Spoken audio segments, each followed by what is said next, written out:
جماعت کل حضرت امام محمد الباقر علیہ الصلوۃ والسلام کے بیان کے سلسلے میں خلیفہ ہشام کے دربار کا ایک واقعہ تیر اندازی کا میں نے آپ کے سامنے پیش کیا تھا، اور اسی پر کل کی تقریر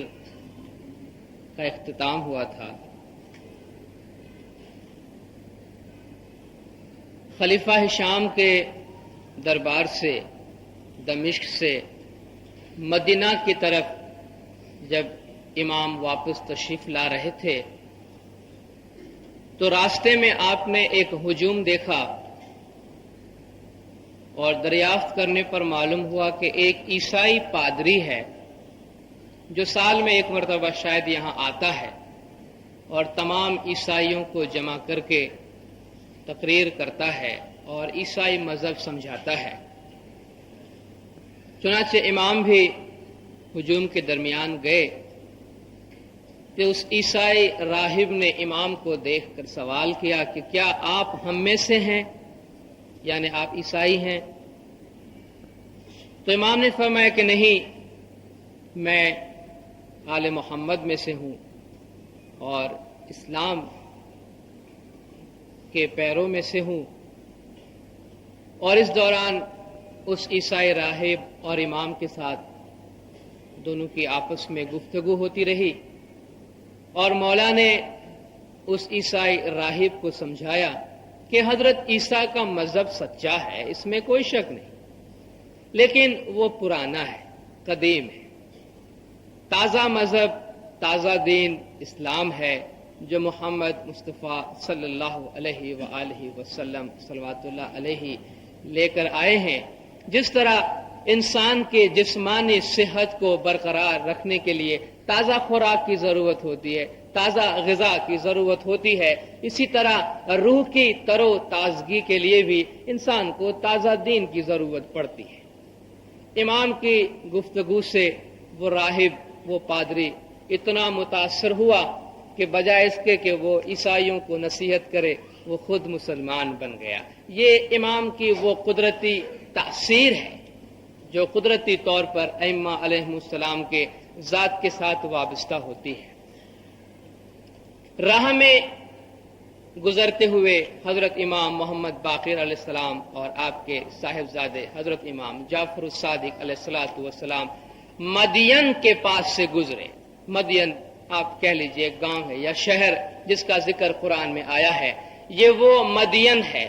کہ جن کی طرف اللہ تبارک و تعالی نے حضرت شعیب پیغمبر کو بھیجا تھا۔ وَإِلَى مَدْيَنَ أَخَاهُمْ شُعَيْبًا، سورہ ہود کی قرآن حکیم کی یہ آیت ہے کہ اہل مدین کی طرف ہم نے شعیب پیغمبر کو بھیجا تھا۔ جب امام اس شہر کے لوگوں کے پاس سے گزرے تو خلیفہ کی طرف سے چونکہ دل میں عناد اور دشمنی تھی اور جس کی کئی وجوہات تھی کہ وہ ائمہ برحق اور اہل بیت علیہم السلام سے کافی خوفزدہ رہتے تھے، تو انہوں نے اہل مدین کو یہ کہلا بھیجا کہ کوئی بھی امام محمد باقر یا جعفر الصادق کو نہ ہی اپنے پاس رہنے دے، نہ شہر میں داخل ہونے دے، اور نہ ان کے ساتھ خرید و فروخت کرے، ان سے کسی قسم کا کوئی تعلق نہ رکھے۔ امام نے جب یہ حشر دیکھا تو حضرت امام جعفر الصادق کو وہیں چھوڑ کر آپ قریب ہی ایک پہاڑی ہے اس پہاڑی پہ چڑھ گئے۔ یہ وہ پہاڑی ہے کہ جس وقت حضرت شعیب علیہ السلام اس قوم کے درمیان تشریف لائے تھے اور ہدایت کا کام کیا تھا اور اس قوم کو سمجھایا تھا کہ اے قوم، اے امت، تم خداوند تعالیٰ کی فرمان برداری کرو، بے ایمانی چھوڑ دو، ناپ تول میں کمی بیشی نہ کرو، میں تمہیں عذاب آخرت سے ڈراتا ہوں۔ اس طرح انہوں نے کافی نصیحتیں کی اور اہل مدین نے حضرت شعیب علیہ السلام کے قول اور فرمان کو ماننے سے انکار کیا اور یہ کہا کہ بھئی تمہاری بات ہمارے سمجھ میں نہیں آتی، بہتر یہی ہے کہ تم یہاں سے چلے جاؤ، ورنہ پھر تمہیں سنگسار کر کے پتھر مار کے یہاں سے بھگانا پڑے گا۔ تو کہتے ہیں حضرت شعیب علیہ السلام اسی پہاڑی پہ چڑھے تھے اور وہاں جا کر انہوں نے خداوند تعالیٰ کے سامنے عاجزی اور گریہ گزاری کی تھی اور اس قوم کی شکایت کی تھی، جس کی وجہ سے اہل مدین پر چیخ کا عذاب اترا تھا۔ مختلف نوعیت کے عذاب میں سے یہ عذاب ایسا تھا کہ انہیں ایک زوردار چیخ سنائی دی تھی اور اسی چیخ کے ساتھ ساتھ وہ سب اپنے گھروں میں اوندھے منہ پڑ گئے، اور خدا فرماتا ہے کہ ان کی ایسی حالت ہو گئی کہ جیسے وہ کبھی دنیا میں پیدا ہی نہیں ہوئے۔ چنانچہ حضرت امام محمد باقر علیہ السلام بھی اسی طرح اس پہاڑی پہ چڑھے اور آپ نے فرمایا کہ میں بھی جاتا ہوں اور وہی کچھ کرتا ہوں جو حضرت شعیب نے کیا تھا تمہارے ساتھ۔ جب اس شہر کے بڑے لوگوں نے دیکھا کہ یہ وہی منظر سامنے آ رہا ہے اور امام پہاڑی پہ گئے ہوئے ہیں، اور اگر انہوں نے بد دعا کی تو تاریخ اپنے آپ کو پھر ہمارے لیے دہرائے گی، چنانچہ انہوں نے اپنے طریقے میں، اپنے برتاؤ میں تبدیلی کی اور امام سے معذرت چاہی اور امام کی راہ انہوں نے چھوڑ دی۔ ایک مرتبہ امام اپنے مریدوں کے ساتھ، ساتھیوں کے ساتھ تشریف فرما تھے، علم و حکمت کی بات کرتے تھے۔ یہ وہ دور ہے کہ علم و حکمت کا پھیلاؤ شروع ہونے لگا، اس لیے کہ امام نے مکمل طور پر سیاست سے کنارہ کشی کی ہوئی تھی۔ امام اپنے ساتھیوں کے ساتھ بیٹھے تھے اور خلیفہ ہشام کو خیال آیا کہ چلو یہ بھی ایک اچھا موقع ہے، کوئی ایسا اٹھ پٹانگ سا سوال بھیج دیں کہ جس کا جواب اگر امام نہ دے سکے تو ان کے شاگردوں کے سامنے انہیں شرمندگی اور خجالت محسوس ہو۔ تو اس نے ایک سوال بھیجا کہ ہمیں اس کا جواب دیں کہ اللہ تبارک و تعالی فرماتا ہے کہ قیامت کے دن تمام لوگوں کو میدان حشر میں جمع کر کے خدا حساب لے گا، تو ہزاروں اور لاکھوں کی تعداد میں لوگ ہوں گے اور سب کا حساب کتاب خدا کرے گا، تو جب تک سب کا حساب کتاب ختم نہ ہو تو وہ لوگ کھائیں گے پیئیں گے کہاں سے؟ وہ کھانا پینا کہاں سے کھائیں گے؟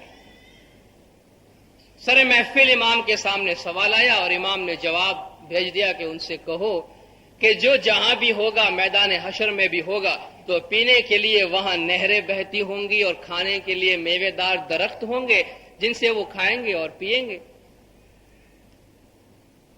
تو خلیفہ نے پھر سوال بھیجا کہ بھائی وہاں تو ہر ایک کو فکر لگی ہوگی اپنی جان کی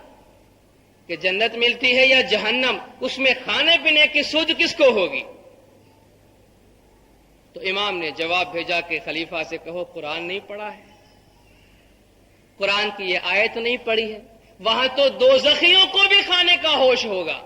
تم تو حساب کتاب والے کی بات کرتے۔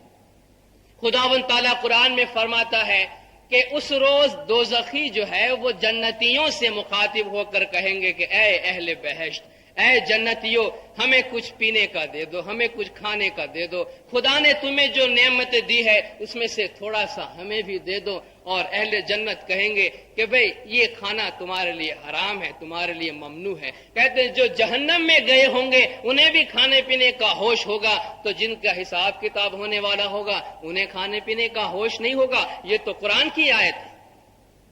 وہی واقعہ ہوا کہ گئے تھے امام کو شرمندہ کرنے اور سر عام خود ہی شرمندہ ہو گئے۔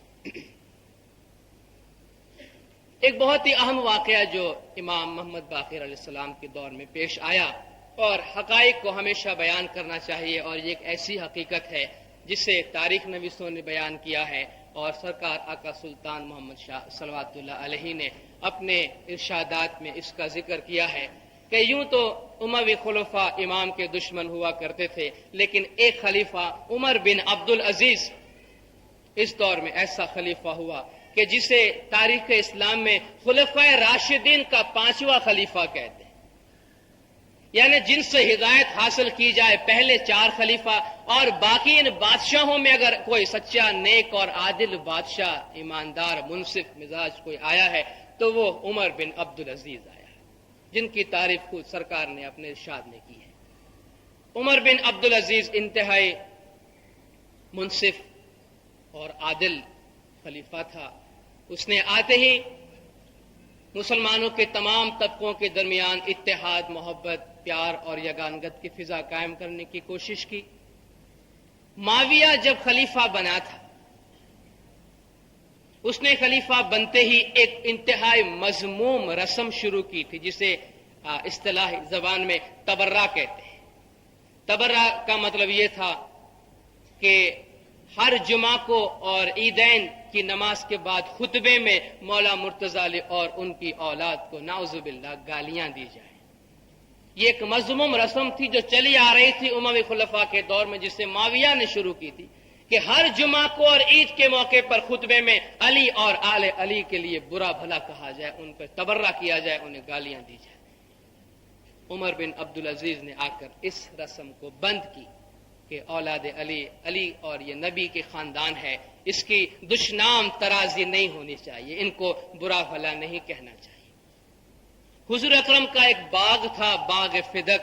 جو حضور نے حضرت بی بی فاطمہ الزہرا خاتون جنت کو دی تھی، اور بعد میں اموی خلیفہ نے وہ باغ بی بی فاطمہ سے لے کر اپنے تحویل میں لے لیا تھا. عمر بن عبدالعزیز نے آ کر وہ باغ پھر سے مولا مرتضی علی کے خاندان میں ان کی اولاد یعنی حضرت امام محمد باقر کو لوٹا دی. اس نے کہا کہ یہ ایک ظلم ہے اور یہ ایک غصب کیا ہوا مال ہے. لوگوں نے اعتراض کیا کہ یہ آپ نے کیا کیا، ہمارے ابتدائی خلفاء ابو بکر اور عمر نے جو کام نہیں کیا آپ نے وہ کام کیا اور آپ نے ان کے فیصلے کو تبدیل کر دیا. انہوں نے کہا میرے لیے اتنا کافی ہے کہ میں جانتا ہوں کہ یہ باغ حضرت بی بی فاطمہ الزہرا کا تھا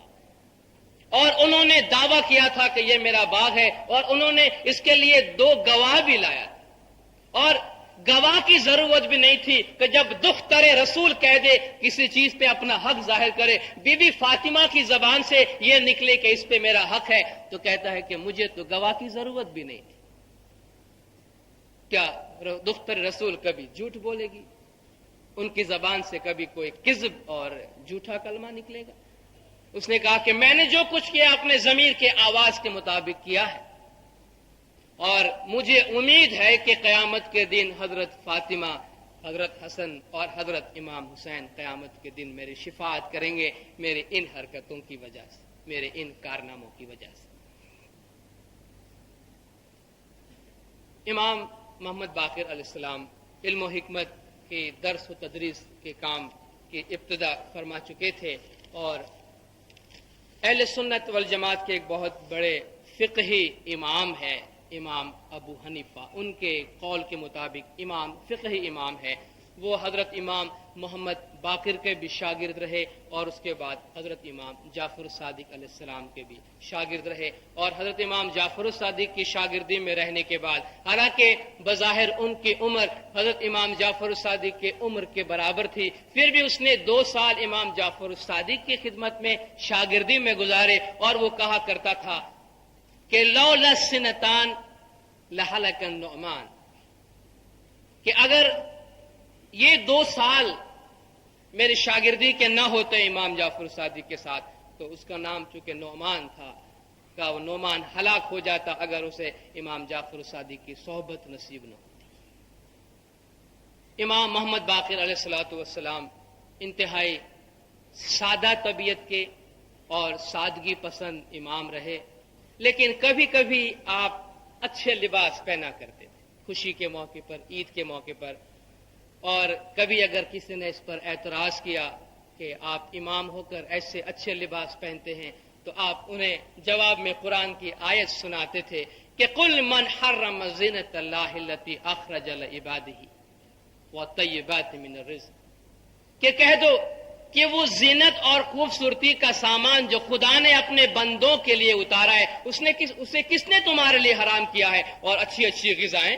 پاک اور پاکیزہ اچھی غذائیں خدا نے تمہیں دی ہے، خدا نے تمہارے لیے یہ حرام نہیں کیا ہے. آپ ہمیشہ اپنے پیرووں کو، اپنے ساتھیوں کو، اپنے مریدوں کو عزت نفس کے ساتھ رہنے اور محنت کرنے اور اپنی عزت کو برقرار رکھنے کی تعلیم فرمایا کرتے تھے. آپ کے بعد حضرت امام جعفر الصادق علیہ السلام امام ہوئے اور آپ کا دور بہت ہی اہم دور رہا ہے. اس لیے کہ آپ نے زمانے کے بہت اتار چڑھاؤ دیکھے اور ہماری تاریخ میں، تاریخ اسماعیلیہ میں یہاں ایک اہم موڑ آتی ہے، ایک اہم باب کا اضافہ ہوتا ہے۔ آپ نے اس دور میں امویوں کا دور عروج بھی دیکھا کہ اسلامی سلطنت کہاں سے کہاں دور دراز علاقوں میں پھیل گئی، وہ بھی آپ نے دیکھا۔ آپ نے امویوں کا خاتمہ بھی دیکھا۔ 132 ہجری میں امویوں کا خاتمہ ہوتا ہے، خلفاء اموی خلیفہ ختم ہوتے ہیں اور اس کے بعد عباسی خلفاء کا دور آتا ہے۔ آپ نے عباسی خلفاء کو تخت پہ آتے بھی دیکھا اور ساتھ ساتھ اس کا پہلا خلیفہ الصفا اور دوسرا منصور کو بھی دیکھا۔ آپ تمام نظارہ کرتے رہے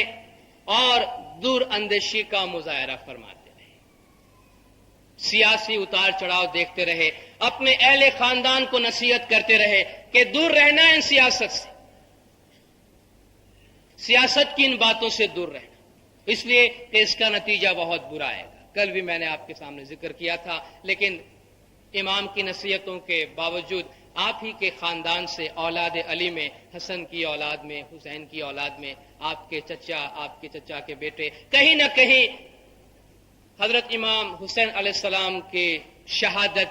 کا بدلہ لینے کے لیے، خون کا بدلہ لینے کے لیے کہیں نہ کہیں سے کھڑے ہوتے تھے، جہاد کے لیے نکلتے تھے، خروج کرتے تھے، لیکن نتیجہ وہی ہوا۔ امام فرماتے تھے کہ تم دور رہو، لیکن آپ کی نظروں کے سامنے آپ کے خاندان کے کئی افراد شہید کر دیے گئے اور آپ اس کا بخوبی جائزہ لیتے رہے اور اسی کے مطابق آپ نے مستقبل کے لیے ایک انتہائی اہم قدم اٹھایا، جو بظاہر ہمارے لیے دیکھنے میں ایسا لگتا ہے کہ ہمیں ایک اعتبار سے تاریکی میں ڈال دیا گیا، لیکن اس تاریکی کے پس منظر میں ہمیں ایک نئی صبح طلوع ہوتی دکھائی دیتی ہے۔ 132 ہجری میں جیسا کہ میں نے کہا اموی خلافت ختم ہوئی اور اس کے بعد عباسی خلافت شروع ہوئی۔ عباسی خلافت کی خصوصیت یہ تھی کہ ان کے دائیوں نے جہاں جہاں دعوت کی عباسی خلفاء کے لیے، انہوں نے یہ نہیں کہا کہ عباس کی اولاد میں کوئی خلیفہ ہوگا، انہوں نے اولاد علی کے نام پہ، اہل بیت کے نام پہ دعوت کا کام کیا۔ اور جب حکومت ان کے ہاتھ میں آئی تو حضرت عباس جو کہ حضور کے چچا تھے اور ان تین بھائیوں کی ایک لنک چل رہی تھی، حضرت عبداللہ اور حضرت ابو طالب اور حضرت عباس، یہ عباس کے خاندان میں سے کچھ لوگ جو خلافت میں یکے بعد دیگر آئے، جس کی وجہ سے اس خلافت کا نام عباسی خلافت پڑ گیا۔ عباسی خلافت کی ابتدا ہوتے ہی عباسی خلفاء نے سب سے پہلا کام یہ کیا کہ جتنے بھی امویوں کے حامی ہیں ان کا خاتمہ کیا۔ امویوں کے خاتمے کے بعد انہوں نے خیال کیا کہ ہم نے یہ خلافت، یہ تخت اہل بیت کے نام پہ حاصل کی، ائمہ برحق کے نام پہ حاصل کی، اس لیے اگر اہل بیت میں سے کوئی حیات رہ گیا، اہل بیت میں سے یا برحق امام میں سے کوئی زندہ رہ گیا، تو کہتے ہیں تب تک ہم چین، سکون اور آرام سے اس تخت پہ بیٹھ نہیں سکیں گے۔ اس لیے انہوں نے امویوں سے فراغت حاصل کر کے علویوں کی طرف نگاہ کی کہ اب جہاں جو علوی نظر آئے اس کا خاتمہ کیا جائے، اور اسی سلسلے میں امام کے خاندان کے افراد جو خروج پہ نکلے اور ان کا خاتمہ کیا گیا۔ چنانچہ اس دور میں جب مولا نے یہ دیکھا کہ حالات انتہائی نازک اور بہت خراب ہیں اور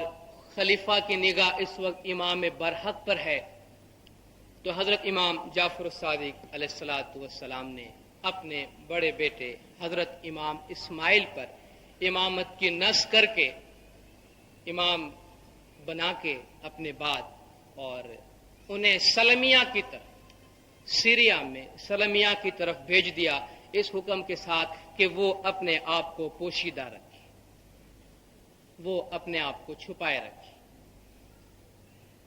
تاکہ امام کو اس اعتبار سے ایک طرف سکون حاصل ہو گیا، اطمینان ہو گیا کہ خلفاء کی نظر امام پہ نہیں پڑے گی اور ائمہ برحق خلفاء کے دست برد سے محفوظ رہیں گے۔ اگر آپ تاریخ کا کچھ تفصیلی جائزہ لیں مشاہدہ کریں تو آپ دیکھیں گے کہ جب امام نے اپنے آپ کو چھپا بھی دیا، پوشیدہ بھی رکھا، تب بھی ہمیشہ خلفاء کی یہ کوشش رہی جہاں تھوڑا سا ان کو اشارہ ملتا کہ یہاں کوئی علوی نظر آ رہا ہے یا یہاں امام برحق کی کوئی نشانی نظر آتی ہے، فوراً وہاں فوج کشی کرتے تھے، اس لیے کہ انہیں خوف تھا کہ یہ بظاہر ہمیں ایک تنکا نظر آتا ہے، بظاہر ایک چنگاری نظر آتی ہے، لیکن ہمارے سامنے ایک شعلہ بننے میں اس سے کوئی وقت نہیں لگے گا۔ چنانچہ حضرت امام جعفر الصادق علیہ الصلوۃ والسلام اپنے بیٹے، بڑے بیٹے حضرت امام اسماعیل کو امام بنا کر اپنی نظر سے بظاہر دور کر دیا اور خود علم و حکمت کی نشر و اشاعت میں پوری طرح مشغول ہو گئے، اور آپ کے دور میں بڑے بڑے سنی علماء امام کی شاگردی میں تھے، جیسا میں نے پہلے ذکر کیا ابو حنیفہ، اور اس کے ساتھ ساتھ امام مالک بقول ان کے امام مالک بھی امام ہی کی شاگردی میں رہے۔ اور اس دور میں امام نے ایک فقہ کی تدوین کی، یعنی جس طرح اہل سنت میں آپ عام طور پہ سنتے ہیں کہ فقہ، اسلامی فقہ یا سنی فقہ، اور رمضان کے مہینے میں تو آپ ٹیلی ویژن پہ اذان کے بعد فوراً دیکھتے ہیں کہ فقہ جعفریہ کے مطابق اذان کا ٹائم فلان ہے۔ یہ فقہ جعفریہ حضرت امام جعفر الصادق علیہ السلام نے تدوین کی تھی، آپ نے اس سے مرتب کیا تھا، اور آپ ہی کی نام کی مناسبت سے آج تک یہ فقہ جعفریہ کے نام سے مشہور ہے۔ کہا جاتا ہے کہ 148 ہجری میں حسب معمول خلیفہ کی طرف سے زہر دیے جانے کی وجہ سے امام جعفر الصادق علیہ السلام کی وفات ہوئی۔ امام جعفر الصادق علیہ السلام بھی بظاہر انتہائی سادہ شخصیت کے مالک تھے، لیکن آپ بھی اچھے لباس پہنتے تھے کبھی کبھی، اور رہبانیت سے آپ کو بڑی نفرت تھی کہ لوگ غریب کی طرح، دکھی کی طرح اس طرح منہ بنائے رہے یا ایسے لباس پہنے کہ دیکھنے والا کہے کہ بڑا دکھی ہے یا بڑا غریب ہے یا مفلس ہے۔ امام فرماتے تھے کہ ایسی شکل مت بناؤ، اللہ جمیل ویحب الجمال، خدا جمیل ہے اور جمال کو پسند کرتا ہے، خدا خود خوبصورت ہے اور خوبصورتی کو پسند کرتا ہے، تم اپنے آپ کو زینت دو اور زیب و زینت کے ساتھ رہو۔ لیکن آپ فرماتے تھے عزت نفسی کا بڑا خیال رکھنا۔ آپ فرماتے تھے کہ میں ہمارے شیعہ، ہمارے پیروکار کہیں جا کے محنت کر کے، مشقت کر کے سوکھی روٹی بھی کھائے یا انہیں خوراک نہ ملے، وہ مر بھی جائے، اسے وہ بہتر سمجھیں گے اس بات سے کہ وہ کسی کے آگے جا کے ہاتھ پھیلائے۔ آپ فرماتے تھے کہ تم کبھی بھی کسی کے آگے ہاتھ نہیں پھیلانا۔ کبھی کبھی لوگوں نے آپ سے بھی کہا کہ آپ امام ہو کر اچھے لباس پہنتے ہیں، آج بھی حاضر امام پہ لوگ یہی حملہ کرتے ہیں، کیونکہ ان کے ذہن میں یہی ایک تصور ہے کہ ان کے امام کو ایسا لباس اور ویسا لباس پہننا چاہیے، یعنی امام ان کو نہیں بناتا، وہ اپنے امام کو بناتے۔ تو امام وہی جواب دیتے تھے کہ یہ خدا کی نعمتیں ہیں، اور خدا کی نعمتوں پر ان کے بندوں کا سب سے پہلے حق ہے، اور خدا نے اگر تمہیں نعمت دی ہے تو دنیا والوں کو کبھی کبھی دکھایا کرو کہ خدا نے تم پر انعام و اکرام کیا ہے۔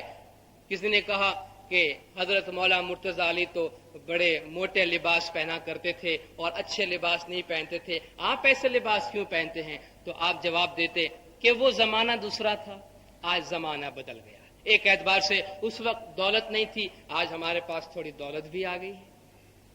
اور یہ کہ اگر میں آج مولا مرتضی علی کی طرح لباس پہن کے نکلوں گا تو لوگ کہیں گے لو یہ اپنی پارسائی اور اپنی تصوف کی نمائش کر رہا ہے، یہ اپنی پرہیزگاری کی نمائش کر رہا ہے۔ اور مولا نے فرمایا کہ بہترین لباس وہ ہے جو زمانے کے ساتھ پہنا جائے، یہ مولا کا قول تھا۔ اور آپ انتہائی نڈر، انتہائی بہادر، انتہائی بے باک اور کسی کی پرواہ نہ کرنے والے تھے۔ خلیفہ منصور کے دربار میں بیٹھے تھے، وہی خلیفہ منصور جو دل سے تو دشمنی رکھتا ہے اور امام کی تلاش میں ہے، لیکن مولا اس کے سامنے بیٹھے تھے۔ خلیفہ منصور کچھ پریشان نظر آ رہا ہے، بات کیا ہے کہ ایک مکھی پریشان کر رہی ہے۔ خلیفہ منصور کے ناک پہ ایک مکھی بیٹھ رہی ہے، آ کے جسے اٹھانے کی کوشش کر رہا ہے لیکن وہ بار بار تنگ کرتی ہے۔ جھنجھلا کر اس نے کہا کہ یہ تو بتائیے خدا نے مکھیوں کو کیوں پیدا کیا ہے؟ تو امام جعفر صادق نے جواب دیا کہ مکھیوں کو اس لیے پیدا کیا گیا ہے کہ بڑے بڑے بادشاہوں، امیروں اور رئیسوں کو خیال رہے کہ ان کی طاقت کتنی ہے، وہ بھی اپنے ہوش و حواس میں رہے کہ ان میں اتنی طاقت بھی نہیں ہے کہ ایک مکھی کو اڑا سکے۔ اور یہ قرآن حکیم کی بھی ایک آیت ہے کہ جن کو ان لوگوں نے خدا بنایا ہے، بتوں کی طرف اشارہ ہے کہ جنہیں ان لوگوں نے خدا بنا کے رکھا ہے، وہ تو اپنے اوپر بیٹھی ہوئی ایک مکھی کو بھی نہیں اڑا سکتے، تو وہ تمہاری نجات کے لیے اور تمہاری ہدایت کے لیے کیا کام کریں گے؟ جیسے میں نے پہلے ذکر کیا کہ یہ دور ایک اہم دور ہے امام جعفر صادق علیہ السلام کا، وہ اس اعتبار سے کہ اس دور میں امامت مدینہ سے نکل کر سلمیہ کی طرف، سیریا کی طرف چلی گئی۔ جاتے وقت آپ ذرا میپ میں دیکھ لیجئے گا کہ کتنا فاصلہ ہے اور کیسا ہے۔ بظاہر ہم یہ کہتے ہیں کہ یہ سیریا کا دور تھا، کیونکہ عام طور پر امام نے سلمیہ میں اپنا قیام بنایا تھا، اور دوسرا یہ کہ اس دور سے دور سطر کا آغاز ہوتا ہے۔ حضرت امام اسماعیل علیہ السلام کے دور سے دور سطر کا آغاز ہوتا ہے۔ دور سطر کے معنی ہے پوشیدہ، چھپانا، پردے میں ہو جانا، لوگوں کی نظروں سے چھپ جانا۔ حضرت امام اسماعیل علیہ السلام سے لے کر حضرت امام محمد مہدی علیہ السلام کی زندگی کے اس موڑ پہ جہاں آپ مغرب میں یا شمالی افریقہ میں جا کے ظاہر ہوئے، اس دور کو جو ہمارے 5-6 امام کا دور ہے، حضرت امام اسماعیل، محمد ابن اسماعیل، وفی احمد، تقی محمد، زید بن عبداللہ اور امام مہدی علیہ الصلوۃ والسلام، یہ ہمارے ائمہ امام مہدی کے اس دور تک کہ جب آپ مغرب میں جا کے ظاہر ہوئے، ان تمام دور میں امام پوشیدہ رہتے تھے۔ لیکن اس سے پہلے ایک اہم بات میں گزارش کرتا چلوں، وہ یہ ہے کہ یہاں سے اسماعیلی کا لفظ ہمارے لیے استعمال ہونے لگا ہے۔ اس سے پہلے ہمیں اسماعیلی اسماعیلی کا نام استعمال نہیں ہوتا تھا، اس لیے کہ حضرت امام اسماعیل کی وجہ سے ہم اسماعیلی کہلائے۔ وہ اس طرح کہ جب حضرت امام جعفر صادق علیہ السلام نے اپنے بیٹے اسماعیل پر نص امامت کر کے انہیں سلمیہ کی طرف بھیج دیا اور پیچھے سے آپ کا انتقال ہو گیا، تو مدینہ میں حضرت امام اسماعیل کی غیر حاضری کی وجہ سے کچھ شیعوں نے، کچھ لوگوں نے اس غلط فہمی کے بنا پر کہ یا تو حضرت امام اسماعیل انتقال کر چکے ہیں، انہوں نے آپ کے ایک سوتیلے بھائی موسیٰ کاظم کو امام مانا۔ انہوں نے یہ کہا کہ موسیٰ کاظم حضرت امام جعفر صادق کے بعد امام ہوئے، اور موسیٰ کاظم کو ماننے والے موسویہ کہلائے موسیٰ کے نام کی وجہ سے، اور موسیٰ کاظم کے سلسلے میں آگے چل کر 5 امام اور ہونے کی وجہ سے ان کے ائمہ کی کل تعداد 12 ہوتی ہے، اور 12 کو عربی میں 12 کہتے ہیں، اور اسی 12 اماموں کو ماننے کی وجہ سے 12 فرقہ کہلاتا ہے۔ امام جعفر صادق کے بعد ان کے امام بقول ان کے موسیٰ کاظم، علی رضا، محمد تقی، علی نقی، حسن عسکری، اور اس کے بعد محمد مہدی المنتظر، وہ مہدی جس کے بارے میں ان کا کہنا ہے کہ وہ بچپن میں غائب ہو گئے، دنیا کے اس پاپ کو دیکھ کر یا دشمنوں کے خوف سے غائب ہو گئے، اور آج تک وہ غائب ہیں، یعنی جسمانی دنیا سے غائب ہیں لیکن حیات ہیں، اور قیامت کے قریب قریب وہ ظاہر ہوں گے۔ یہ اثنا عشریوں کا کہنا ہے، قیامت کے قریب قریب وہ ظاہر ہوں گے، اور ظاہر ہو کے وہ دنیا کو امن، سلامتی اور انصاف سے بھر دیں گے۔ اور آج تک آپ کو معلوم ہے کہ اثنا عشری اپنے مہدی موعود، اس مہدی کا انتظار کر رہے ہیں کہ جس کا وعدہ کیا گیا ہے کہ وہ ظہور کرے گا، وہ ظاہر ہوگا، اور وہ آج تک اس کے منتظر ہے۔ یہاں سے اسماعیلی اور اثنا عشری فرقہ جدا ہوا۔ تمام مورخین اس بات پر متفق ہے کہ حضرت امام جعفر صادق علیہ الصلوۃ والسلام نے اپنے بیٹے حضرت امام اسماعیل جو آپ کے بڑے بیٹے تھے اس پہ نص کی تھی، لیکن جن لوگوں نے موسیٰ کاظم کو مانا ان کے پاس 2 آپشن تھے، یا کہتے ہیں کہ یا تو امام اسماعیل سے نص واپس لے کر کسی وجہ سے پھر موسیٰ کاظم کو دی گئی، جس کا سوال ہی پیدا نہیں ہوتا کہ ایک مرتبہ کسی کو امام بنا کر اس کی امامت واپس لے لی جائے، یا حضرت امام اسماعیل امام جعفر الصادق علیہ السلام کی زندگی میں ہی فوت ہو گئے تو پھر بھی امامت بھائی کو نہیں جاتی. اگر اسماعیلی عقیدے کے مطابق اگر امام اسماعیل علیہ السلام بالفرض محال، حالانکہ ایسا نہیں ہوا، اگر ہوا بھی ہو تو بھی امام اسماعیل چونکہ امام مقرر کیے جا چکے تھے اس لیے ان کا امامت شمار ہوگا اور ان کے بعد حضرت امام محمد ابن اسماعیل امام ہوں گے.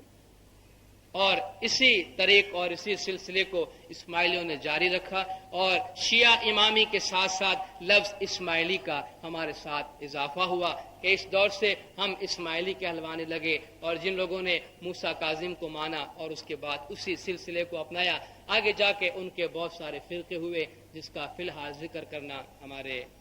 پروگرام سے باہر ہے. امام اسماعیل کی وجہ سے ہم اسماعیل کہلوائے اور حضرت امام اسماعیل علیہ السلام سے لے کر امام رضی عبداللہ اور امام مہدی علیہ السلام کے اس دور تک کہ جب آپ ظاہر ہوئے یہ دور سطر کہلاتا ہے. اور میں کوشش کروں گا کہ اس پورے دور کو ایک ساتھ لوں اور الگ الگ انڈیویجول امام کا ذکر کرنا چونکہ وقت کی کمی کے لحاظ سے ممکن نہیں. امام اسماعیل علیہ السلام سلمیہ میں جب پوشیدہ ہو گئے، ایک ذکر میں کر دوں کہ شاید آپ کو یہ سوال ہو کہ اسناشیوں کا امام بھی چھپ گیا اور اسماعیلیوں کا امام بھی چھپ گیا، دونوں میں کیا فرق ہے؟ ایک سطر ہے اور ایک غیبت ہے. دور سطر میں ہمارے امام لوگوں کے درمیان موجود تھے، عوام میں بیٹھے ہوتے تھے لیکن بتاتے نہیں تھے کہ ہم امام ہیں، شناخت نہیں کرواتے، تاجروں کی طرح رہتے تھے، بزنس مین بن کے کبھی سلمیہ میں ہے، کبھی کہاں چلے گئے، کبھی کہاں چلے گئے، جہاں امن نظر آیا وہاں گئے، دعوت کا کام کیا، خطرہ نظر آیا وہاں سے چلے گئے، اپنے آپ کو پر امن پوزیشن میں رکھ لیا. لیکن اثنا عشریوں کے امام تو سرے سے جسمانی دنیا سے ہی غائب ہو گئے. تو یہ غیبت اور سطر میں فرق ہے. امام اسماعیل علیہ السلام اور اس دور سطر کے ہمارے جتنے امام ہوئے، اس دور میں بظاہر جیسا کہ میں نے پہلے کہا یوں نظر آتا ہے کہ ہمیں کوئی مواد نہیں ملتا پڑھنے کو، پتہ نہیں چلتا امام کس وقت کہاں تھے کہاں گئے، اور ایک قسم کی تاریکی کی حالت معلوم ہوتی ہے. لیکن اس دور میں جو کام ہوا ہے دعوت کا، اسماعیلیوں کو اس سے نصیحت حاصل کرنی چاہیے. یہ وہ دور ہے کہ بظاہر اسماعیلیوں کو سوائے گنتی کے چند بڑے بڑے دائیوں کے کسی کو نہیں معلوم کہ امام کہاں رہتے. آج معلوم ہوا کہ امام وہاں ہے، وہاں گئے تو پتہ چلا کہ امام کہیں اور ہے. پوشیدہ حالت میں چونکہ دشمن کی نظر چاروں طرف لگی ہوئی تھی، کہیں سے اہل بیت اور امام ہاتھ لگ جائے فوراً ان کو ختم کیا جائے. اس دور میں امام نے ایسے کام کیے کہ لوگوں کے دلوں میں اہل بیت کی محبت تو تھی. کہیں آپ دیکھیں کہ عباسی خلفاء تو امام کے دشمن ہے لیکن اس کے کچھ حاکم ایسے ہیں جو امام کے دوست ہیں، جو امام کے محب ہیں. کہیں کہیں امام عباسی خلیفہ کے حاکم کے گھر میں رہ رہے ہیں، اور جب عباسی خلیفہ کو معلوم ہوتا ہے اور حاکم کو حکم دیتا ہے کہ بھائی ہمیں معلوم ہوا کہ فلان شخص وہاں ہے تم اسے گرفتار کرو، تو وہ حاکم امام سے کہتا ہے کہ سرکار اب حالات نازک ہے، آپ تشریف لے جائیے کہیں اور امام تشریف لے جاتے اور وہ حاکم خلیفہ کو لکھ دیتا ہے کہ ٹھیک ہے آپ کا پیغام ملا ہے، اگر ہمیں امام کہیں نظر آ گیا تو ہم گرفتار کر کے آپ کی خدمت میں حاضر کر دیں گے. اس دور میں دعوت کا بہت کام ہوا. دور سطر میں دعوت کا کام بہت اچھی طرح ہوا. بظاہر کوئی ایسا سیٹ اپ نظر نہیں آتا لیکن آپ خود اندازہ لگائے کہ یہ 150 سال کا دور ہے. 148 ہجری میں امام جعفر صادق علیہ السلام کی وفات ہوتی ہے اور 297 میں ہجری میں 909 عیسوی میں مغرب میں اسماعیلی حکومت قائم ہوتی ہے، جہاں ایک طرف سے امام کو زیست کا سامان مہیا کرنا مشکل ہو گیا ہے، کہ جہاں ایک طرف امام کو خفیہ زندگی گزارنی پڑتی ہے. اس 150 سال میں اماموں نے اور امام کی دائیوں نے ایسا کام کیا کہ دیکھتے ہی دیکھتے ایک حکومت قائم ہو گئی. تو کیا کوئی یہ کہہ سکتا ہے کہ یہ کوئی چمتکار ہے؟ نہیں. امام جعفر صادق علیہ السلام کا ذکر جس طرح میں نے کیا، آپ نے اپنی زندگی میں 2 دائیوں کو، حلوانی اور ابو سفیان کو روانہ کیا مغرب کی طرف اور فرمایا کہ مغرب کی زمین غیر مزروعہ پڑی ہے، تم جاؤ وہاں ہل چلاؤ، زمین کو ٹھیک کرو، وہ زمانہ آئے گا کہ جب وہاں بیج بونے والا پہنچے۔ 148 میں امام کی وفات ہوئی اور اپنی زندگی میں آپ نے فرمایا 2 دائیوں کو کہ تم مغرب میں جا کے زمین ٹھیک ٹھاک کرو، بیج بونے والا آئے گا۔ 297 میں بیج بونے والا پہنچا ہے امام مہدی علیہ السلام، اور امام کی اس پیشن گوئی کو سچی ثابت کرتے ہیں کہ اس علاقے میں امام پہنچے۔ تو درمیان میں دعوت کا بہت کام ہوا مختلف علاقوں میں، حتیٰ کہ ہند اور سندھ تک دعوت بھیجے گئے، دائی بھیجے گئے۔ اور اس دور میں امام رضی عبداللہ علیہ السلام نے دائی ابن حوشب کو یمن کی طرف بھیجا۔ دائی ابن حوشب کو یمن میں بھیجنے، یہ ایک انتہائی اہم تاریخی موڑ ہے کہ جہاں سے مغرب کی طرف اسماعیلی حکومت قائم کرنے کی پلاننگ ہوتی تھی۔ اس سے پہلے جس طرح کہ میں نے ذکر کیا کہ در پردہ بہت سے حاکم امام سے دوستی رکھا کرتے تھے، حتیٰ کہ خلیفہ ہارون الرشید کی بیوی زبیدہ وہ بھی امام کے چاہنے والوں میں تھی، امام کے پرستاروں میں تھی، امام کے محبوں میں تھی۔ اور ایک دفعہ امام محمد بن اسماعیل مدینہ میں ایک مجلس کرنے والے ہیں، خلیفہ کو معلوم ہوا، اس نے حاکم کو حکم دیا کہ امام کو گرفتار کیا جائے۔ زبیدہ نے میسج بھیج دیا کہ خلیفہ کا یہ پروگرام ہے، چنانچہ امام نے وہاں سے اپنے آپ کو ہٹا لیا۔ اسی طرح امام رے میں، ایران کے آج کہہ لیجیے شہر رے میں، جو اس وقت اس کا نام تہران ہے، اس رے کے گورنر امیر اسحاق، اس کے ہاں امام ٹھہرے ہوئے تھے، اور اسی کی بہن کی بیٹی سے امام نے شادی کی تھی، جس کے بطن سے حضرت امام وفی احمد پیدا ہوئے۔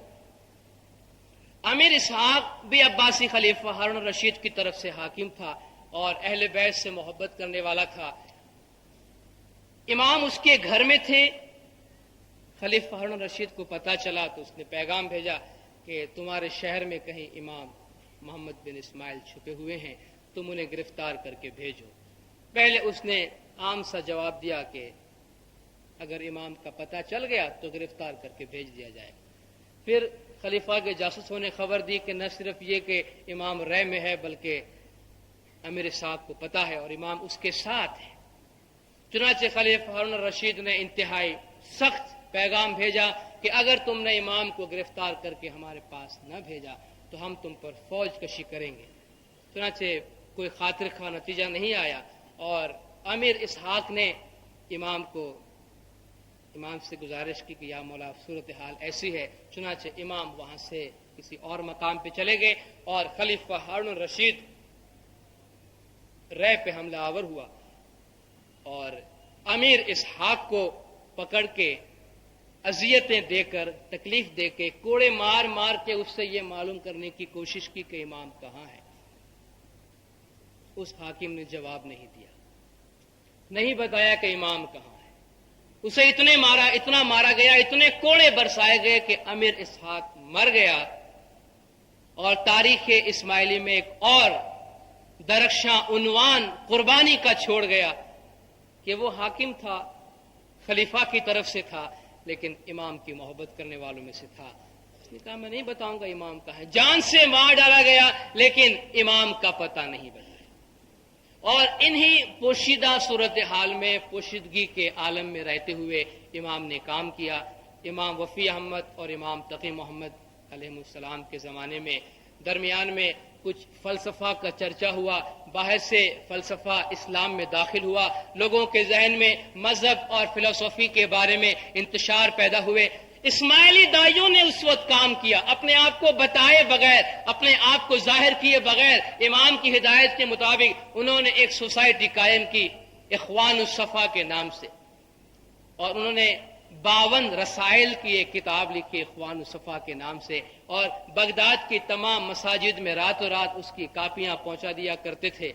جس میں مذہب کی حقیقت اور فلسفے کی حقیقت کے بارے میں انتہائی عمدہ خیالات کا اظہار کیا گیا، جس کا مقصد یہ تھا کہ امت مسلمہ میں فلسفہ کے دخول کی وجہ سے جو ذہنی انتشار پیدا ہو گیا ہے اس کا قلع کما کیا جائے، اس کا خاتمہ کیا جائے۔ چنانچہ امام رضی الدین عبداللہ نے اپنے دور میں ابن حوشب، دائی ابن حوشب کو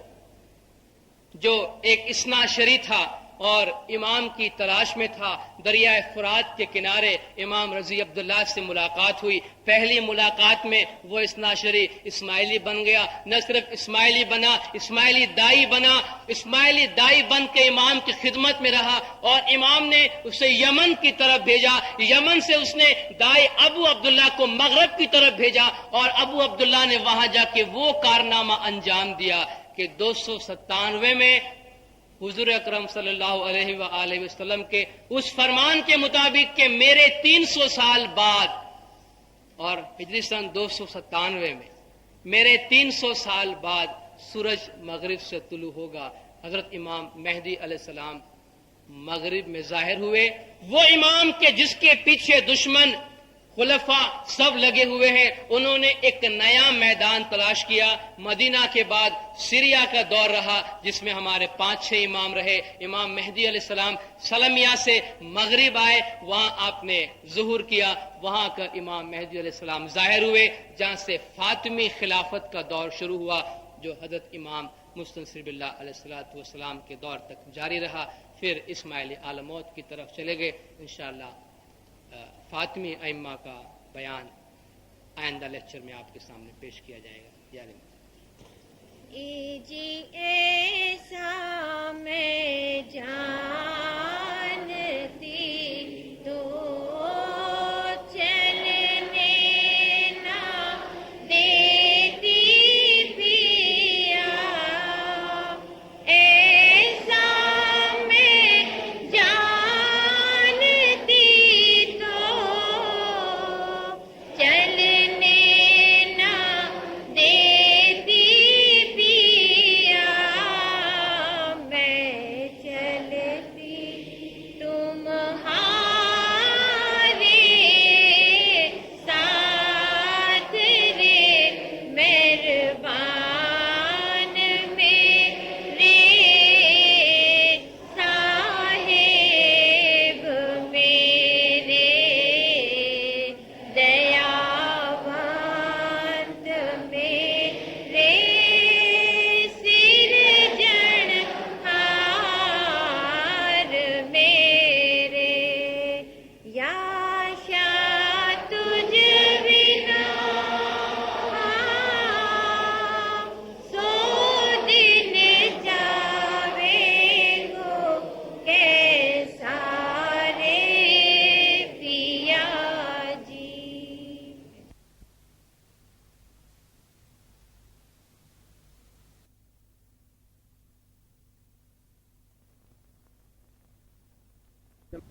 حاضرین جماعت، چند دن کے وقفے کے بعد ہماری تاریخ کے سلسلے وار تقاریر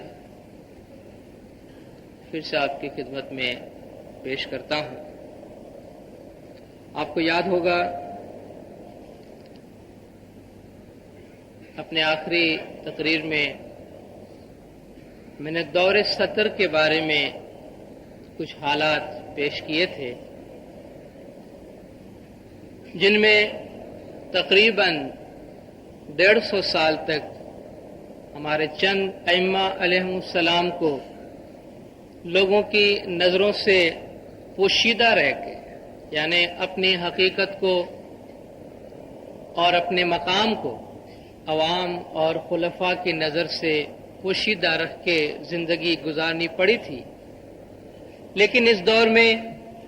دعوت کا انتہائی اعلیٰ انتظام ہوا تھا، اور دعوت کی کامیابی اور دعوت کی اثر آفرینی کا ذکر اس لیے کرنا پڑتا ہے کہ اس ہی دور کے درمیان خفیہ طور پر لوگوں کی نظر سے چھپتے چھپاتے ہمارے دائیوں اور ہمارے فدائیوں نے بعض ایسے علاقے مسخر کیے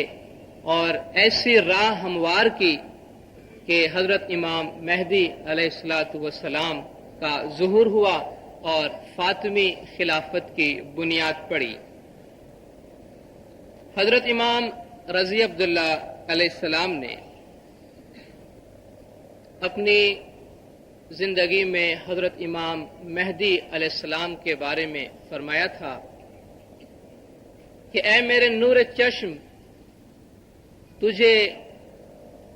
دور دراز علاقوں کا سفر کرنا پڑے گا، اور رسول اکرم صلی اللہ علیہ وآلہ وسلم صلوات اللہ علیہ کی یہ حدیث کہ میرے 300 سال بعد سورج مغرب سے طلوع ہوگا، یہ حدیث تمہاری ذات پہ مکمل ہوگی، تمہاری ذات پر یہ حدیث صادق آئے گی، اور تم ہی مہدی کی حیثیت سے دنیا میں آفتاب عالم تاب کی طرح روشن ہوگی۔ حضرت امام رضی عبداللہ علیہ السلام نے اپنی وفات کے وقت حضرت امام مہدی علیہ السلام پہ نص امامت کی نص کی۔ اس وقت حضرت امام مہدی علیہ السلام کی عمر 8 سال کی تھی۔ اسی وجہ سے حضرت امام رضی عبداللہ نے اپنے ایک بھائی جو سعید الخیر کے لقب سے مشہور تھے، ان کے سپرد یہ کام رکھا کہ وہ حضرت امام مہدی کی امامت کا وقت آنے پر اعلان کریں۔ امام کی وفات کے بعد سعید الخیر نے یہ موقع شاید بذام خود مناسب سمجھا کہ بجائے حضرت امام مہدی علیہ السلام کے انہوں نے اپنے ایک بیٹے کے لیے نص امامت کا اعلان کرتے ہوئے یہ ظاہر کیا کہ میرا بیٹا فلان بیٹا امام ہے۔ لیکن قدرت کا کرنا ہوا کہ اس کا وہ بیٹا فوت ہو گیا۔ اس نے اپنے دوسرے بیٹے پہ نص کی کہ یہ میرا بیٹا اب امام ہے، وہ بھی فوت ہو گیا۔ کہتے ہیں اس طرح اس کے یک کے بعد دیگر 10 بچے فوت ہو گئے۔ ایک کے بعد دوسرے پہ اس نے نص کی، ایک کے بعد دوسرے کو اس نے امام ظاہر کیا کہ یہ مہدی ہے، اس کے بعد یہ مہدی ہے، اس کے بعد یہ مہدی ہے۔ لیکن حضرت امام مہدی، امام برحق مہدی علیہ السلام کے ساتھ خداوند تعالیٰ کے معجزات اور خداوند تعالیٰ کے کچھ وعدے منسلک تھے۔ اسی وجہ سے سعید الخیر کی یہ حرکت جو ہے وہ کارگر ثابت نہ ہوئی، اور اپنی تمام اولاد کے انتقال کے بعد اس نے توبہ کی اور تمام دائیوں کو جمع کر کے کہا کہ بھئی مجھ سے غلطی ہوئی تھی اور میں توبہ کرتا ہوں، اصل امام مہدی یہ ہے، اور ان کی امامت کا اعلان کیا گیا۔ دعوت کے سلسلے میں نے یہ گزارش کی تھی کہ حضرت امام رضی عبداللہ علیہ السلام کے زمانے میں دائی ابن حوشب ابو القاسم حسن بن فرح بن حوشب، جو ہماری تاریخ میں منصور الیمن کے نام سے مشہور ہوئے، اس لیے کہ انہوں نے یمن کی فتح کی تھی، اور میں نے مختصراً آپ کے پاس یہ گزارش بھی کی تھی کہ دریائے فرات کے کنارے دائی ابن حوشب کی ملاقات حضرت امام رضی عبداللہ علیہ السلام کے ساتھ ہوئی، اور امام کی ملاقات سے وہ بہت ہی زیادہ متاثر ہوا، اور پہلے اثنا عشری تھا اور پھر وہ اسماعیلی بنا۔ ہمارے دائیوں کے شجرے میں، ہمارے دائیوں کے زمرے میں یہ ایک عجیب خصوصیت پائی جاتی ہے کہ ہمارے بہت سے بڑے بڑے دائی، حکیم ناصر خسرو، حسن بن صبا، ابن حوشب، کئی بڑے بڑے دائیوں کے نام آپ کو ملیں گے کہ جو اثنا عشری سے اسماعیلی ہوئے، اور ائمہ علیہ السلام کے لیے انہوں نے انتہائی شاندار کام انجام دیے۔ امام علیہ السلام نے ابن حوشب کو اپنے پاس تربیت دے کر کچھ عرصے کے بعد یہ فرمایا ایک مرتبہ کہ کیا تم دور دراز علاقوں کا سفر کرنا پسند کرو گے؟ ابن حوشب نے گزارش کی کہ اے میرے آقا، آپ کا جو فرمان ہوگا میرے سر آنکھوں پہ ہے، میں اپنی زندگی آپ کے لیے قربان کرنے کو تیار ہوں۔ امام نے فرمایا کہ مجھے ایک شخص کا انتظار ہے، وہ آ جائے، اس کے بعد میں تمہیں بھیجوں گا۔ اور امام کو یمن سے علی بن فضل کا انتظار تھا۔ اس کے آنے پر امام نے ابن حوشب اور علی بن فضل کو یمن کی طرف روانہ فرمایا دعوت کے کارکردگی کے لیے، دعوت کے کام کے لیے۔ فاطمی دعوت کے سلسلے میں یہ بھی ایک خصوصیت پائی گئی ہے کہ حتی المقدور یہ کوشش کی جاتی تھی کہ 2 داعیوں کو ایک ساتھ بھیجا جائے، یا جو خاص دائی کو بھیجا جاتا تھا ان کے ساتھ ان کے ایک معاون کے طور پر کسی کو بھیجا جائے، تاکہ دعوت کا کام جن کے سپرد کیا گیا ہے، خدا نہ خواستہ اگر وہ دشمن کے ہتھے چڑھ گئے یا انہیں کوئی تکلیف پہنچی یا بیمار ہوئے تو دعوت کا کام بند نہ ہونے پائے، اور امام کا جو مشن ہے جسے آگے بڑھانا تھا وہ آگے سے آگے بڑھتے رہے اور اس میں کوئی رکاوٹ پیدا نہ ہو۔ ابن حوشب نے یمن میں انتہائی شاندار کامیابی حاصل کی۔ ابتدا میں جیسا کہ امام نے انہیں ہدایات کی تھی، انہوں نے خفیہ طور پہ دعوت کا کام انجام دیا اور دونوں دائی 2 مختلف راستوں پہ نکل پڑے۔ فاطمی دائیوں کی یہ خصوصیت بھی پائی گئی ہے کہ وہ کوشش کرتے تھے کہ اگر قبائل ہے تو قبیلے کے سردار کو اسماعیلی بنا لے تو اس کے ماتحت جو ہے وہ تو خود بخود آ جائے۔ اگر کسی شہر کا حاکم ہے تو پہلے حاکم کو پکڑا جائے، جیسا کہ آپ دیکھیں گے ایران میں، خراسان، ان علاقوں میں جہاں دعوت کا کام ہوا، یہ کوشش کی گئی ہے کہ جو حکومت میں اعلیٰ عہدیدار ہوا کرتے تھے، وزراء ہوا کرتے تھے یا حکام ہوا کرتے تھے، ہمارے دائی انہیں دعوت کر کے، انہیں ہدایات کر کے اپنی طرف لے آتے تھے، جس کی وجہ سے نچلے طبقے کے تمام لوگ چونکہ حکام سے متاثر ہوتے تھے اس لیے وہ خود بخود دعوت میں شامل ہو جاتے تھے۔ دائی ابن حوشب کو بہت بڑی کامیابی حاصل ہوئی اور انہوں نے یمن میں فتوحات کر کے اور پورے یمن کے علاقے کو امام علیہ السلام کے لیے آزاد کیا اور وہاں امام کی آمد کے لیے انہوں نے راہ ہموار کی۔ اور جب یمن پہ قبضہ مضبوط ہو گیا تو ابن حوشب نے مختلف علاقوں میں دائیوں کو بھیجا۔ یہ وہ پس منظر ہے کہ جس سے ہمیں پتہ چلتا ہے کہ کس طرح امام مہدی علیہ السلام کے ظہور کی راہ ہموار ہوتی ہے۔ یمن سے دائی ابن حوشب نے دائی ابو عبداللہ الشیعی کو مغرب کی طرف بھیجا۔ مغرب وہ علاقہ جو مدینہ سے مغرب میں واقع ہونے کی وجہ سے اسے مغرب کہتے تھے یا شمالی افریقہ کہتے تھے، اور اس علاقے کی طرف جیسا کہ پہلے میں ذکر کر گیا کہ حضرت امام جعفر الصادق علیہ السلام نے اپنے دور میں دائی حلوانی اور ابو سفیان کو بھیجا تھا، جنہوں نے مغرب میں جا کر امام کے فرمان کے مطابق کہ تم وہاں جا کر زمین کو ہموار کرو حتیٰ کہ بیج بونے والا آئے۔ اب دیکھیے امام کے اس ارشاد میں، امام کے ان ہدایات میں کس حد تک ایسی صداقت جو حرف بحرف ثابت ہوتی ہے کہ تمہارا کام ہے کہ مغرب کی زمین غیر مزروعہ پڑی ہے، تم جا کے ہل چلاؤ، زمین ہموار کرو حتیٰ کہ دعوت کا مزید بیج بونے والا کوئی آئے۔ چنانچہ ابن حوشب نے ابو عبداللہ الشیعی کو اب ایک اور دائی کے ساتھ یہ دعوت کا کام دے کر کے تم جا کر مغرب میں امام مہدی علیہ السلام کے ظہور کے لیے اور امام مہدی علیہ السلام کے لیے دعوت کے کام کو آگے بڑھانے کے لیے وہاں پہ کام کرو۔ دائی ابو عبداللہ الشیعی بجائے اس کے کہ سیدھا مغرب کی طرف آئے، حج کا زمانہ تھا، وہ پہلے مکہ گئے حج کرنے کے لیے، اور مغرب سے آئے ہوئے قبیلہ کتامہ کے لوگ جو وہاں جمع ہوئے تھے، اور چونکہ وہاں پہلے دعوت پھیل چکی تھی ان قبائل کے درمیان، تو اہل بیت کے ہمدرد، اہل بیت سے محبت کرنے والے، شیعہ خیالات سے متاثر بہت سے لوگ موجود تھے۔ ابو عبداللہ اس تلاش میں رہے کہ آپ ان لوگوں کو ڈھونڈے کہ جہاں اہل بیت کی بات ہوتی ہو۔ آپ نے کتامہ کے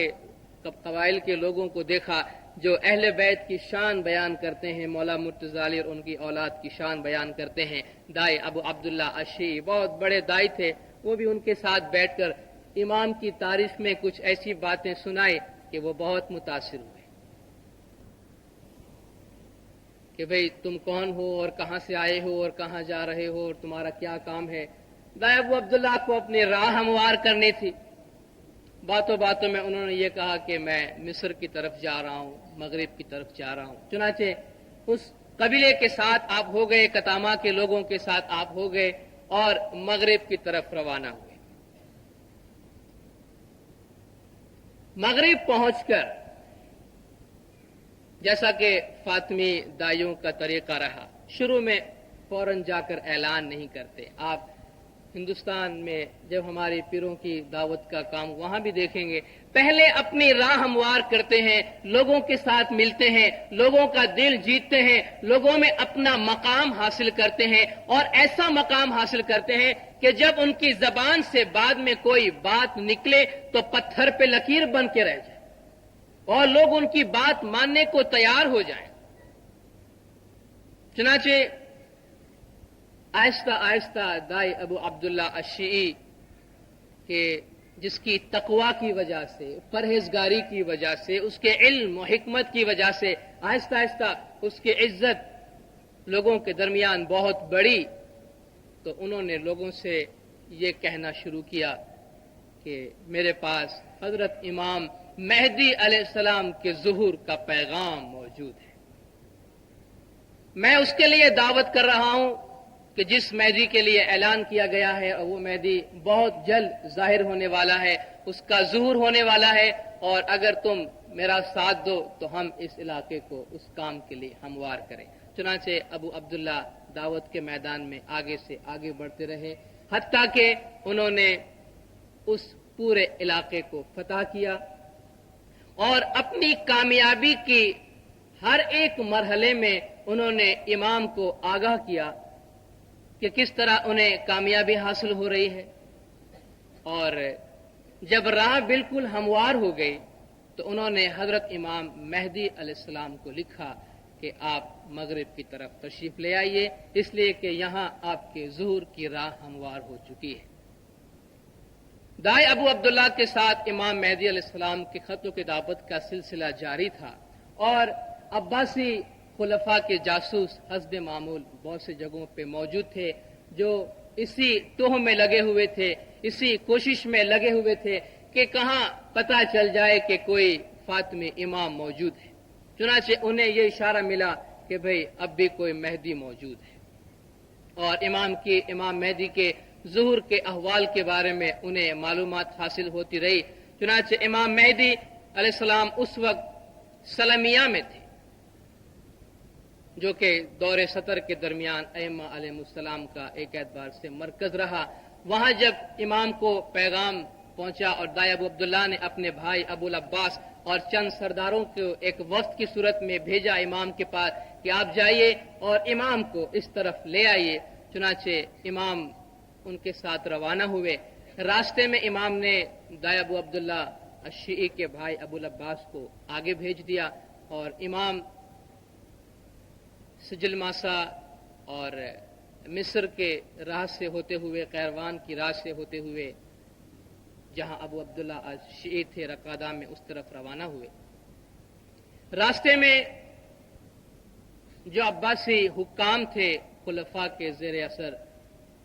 انہیں یہ پیغامات موصول ہو چکے تھے کہ امام مہدی کہیں نہ کہیں سے گزرنے والا ہے مغرب کی طرف، اور امام مہدی علیہ السلام کے ساتھ ان کے شہزادہ امام قائم علیہ السلام بھی تھے۔ چنانچہ ہر جگہ یہ کوشش کی جاتی رہی کہ جہاں سے بھی امام گزرے انہیں گرفتار کر لیا جائے۔ راستے میں امام کے قافلے پر حملہ بھی ہوا اور امام کا سامان چوری ہوا، اور امام کے ان سامان میں بعض قیمتی کتابیں تھیں، کچھ قیمتی کتابیں تھیں جو بعد میں امام قائم علیہ السلام کے دور میں پھر سے ان کتابوں کو برآمد کر لیا گیا، اور جس پر امام نے بہت خوشی کا اظہار کیا کہ گویا چند کتابیں ہیں لیکن ہمارے لیے یہ بہت ہی قیمتی سرمایہ اور بہت ہی قیمتی خزانہ ہے۔ راستے میں ابو العباس کو بھی گرفتار کیا گیا، اور سجل ماسا میں حضرت امام مہدی اور حضرت امام قائم علیہ السلام کو بھی گرفتار کیا گیا عباسی خلفاء کی طرف۔ جب حضرت امام مہدی اور حضرت امام قائم سجل ماسا میں تھے، آپ چھپتے چھپاتے گزرتے تھے. چھپتے چھپاتے سے مطلب کہ اپنی حقیقت کو ظاہر نہیں کرتے. اگر عباسی حکام کے ہاتھ کبھی آ جاتے ہیں اور ان کے بارے میں جو خبر عباسی خلفاء کی طرف سے آئی ہے کہ بھئی وہ ایسا ہے اور ویسا ہے, اس کی ایسی حرکتیں ہیں, لیکن ان کو امام ایک انتہائی سادہ اور شریف اور باوقار شخصیت نظر آتے تھے, تو وہ کبھی کبھی امام کو چھوڑ بھی دیتے تھے.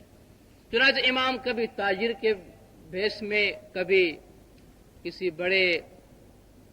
شاہی خاندان کے کسی شخص کی حالت میں امام سفر کرتے رہتے تھے. سجل ماسا میں امام مہدی علیہ السلام اور امام قائم علیہ السلام ایک باغیچے میں تشریف لے گئے.